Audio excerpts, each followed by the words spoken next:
Shehu Usman dan Fodio was born in Gobir, land of the Hausa. This land, rich in culture and history, was a place where traditions were deeply rooted. He was born in the year 1754, a time of great change and turmoil in West Africa. Even as a child, Shehu Usman loved knowledge. He was curious about the world around him and always sought to learn more. He was drawn to books, drawn to the teachings of Islam. The words of the Quran fascinated him, and he spent hours studying them. Shehu Usman learned quickly. He mastered the Quran. He studied the law. He debated with scholars. His reputation grew. People began to recognize his wisdom and insight. People came from afar to hear him. They traveled long distances, eager to listen to his teachings and gain knowledge from him. Usman's heart ached for his people. He saw their struggles and felt their pain deeply.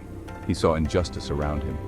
The people were suffering under oppressive rulers who cared little for their well-being. He saw rulers straying from Islam. They were more interested in their own power and wealth than in following the true teachings of the faith. He knew he had to speak out. Usman felt a deep responsibility to guide his people back to the righteous path and to stand against the injustices he witnessed. Shehu Usman began to preach. His voice carried the weight of his convictions, echoing through the open spaces and reaching the hearts of those who gathered to listen. He traveled from village to village, often on foot, braving the elements and the rough terrain. His journey was not just physical but also spiritual, as he sought to enlighten the minds of the people he met. He called for a return to true Islam, emphasizing the core values of justice and compassion. He spoke against oppression, challenging the status quo and urging people to stand up for their rights. He spoke for the poor and the weak, giving a voice to those who had been silenced for too long. His words resonated with the downtrodden, offering them hope and a sense of purpose. People listened intently, their eyes fixed on Shehu Usman as he delivered his powerful messages. They were captivated by his eloquence and the sincerity of his beliefs. They were drawn to his words, finding solace and inspiration in his teachings. His messages of unity and justice struck a chord with many. They saw the truth in his message. Shehu's following grew steadily as more and more people began to see the wisdom in his words and the strength in his convictions. He gained students and supporters who were eager to learn from him and spread his teachings. They became his disciples, carrying his message to even more distant places.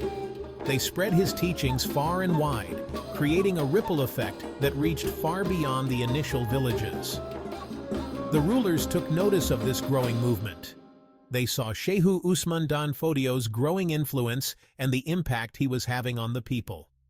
His ability to inspire and mobilize the masses was undeniable.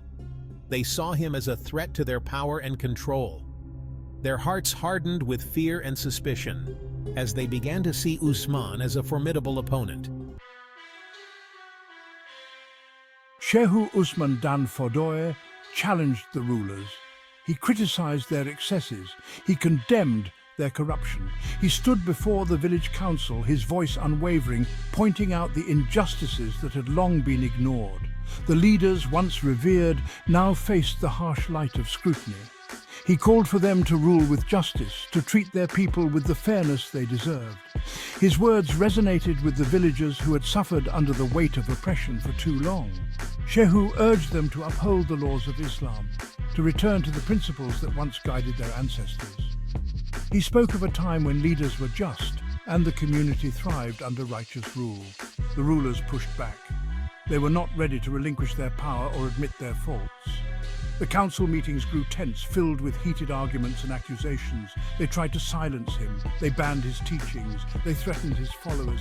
The oppressive measures only fueled the fire of dissent among the people. But Shehu Usman dan Fodio would not be silenced. His determination was unshakable. He continued to speak out, rallying more supporters to his cause. He knew the truth was on his side. The conflict deepened. The tension grew. A storm was brewing. The village was on the brink of a significant change. And Shehu Usman was at the heart of it all. Shehu Usman dan Fodio felt the weight of his calling. He knew the risks, he knew the danger, but he could not ignore the truth. He prayed for guidance. He sought strength from Allah. He knew he had to stay strong, for his people, for his beliefs, for the future. The time for words was coming to an end. If you like this video, don't forget to like, share, and subscribe to the channel. Stay tuned for more videos. Thank you.